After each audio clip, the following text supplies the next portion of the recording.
দেশে জ্বালানি তেলের কোনো সংকট নেই। ডিজেল মজুদ আছে ৩১ দিনের, অকটেন ৩৬ দিনের, পেট্রোল ২৫ দিনের।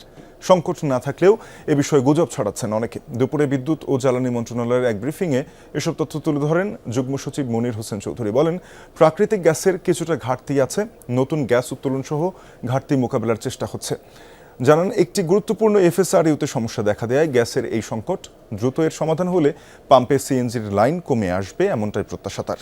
এ সময় তিনি আরও বলেন, মধ্যপ্রাচ্যে নতুন করে যুদ্ধ শুরু হয়েছে, তবে এবার সেভাবে প্রভাব পড়বে না। পরিশোধিত তেল মধ্যপ্রাচ্যের যুদ্ধাক্রান্ত দেশ থেকে বাংলাদেশ আনে না বলেও জানান তিনি। অপরিশোধিত তেল ওই অঞ্চল থেকে আনা হলেও বিকল্প পথ খুঁজছে সরকার। আজকের দিনে আপনাদেরকে দাঁড়িয়ে বলছি যে আগামী ৪৮ দিনের আমার পাইপলাইনে কোনো সমস্যা নাই।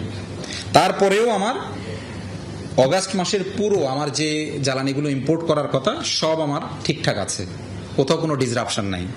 ফলে জ্বালানি তেল নিয়ে কোনো সংকট নেই।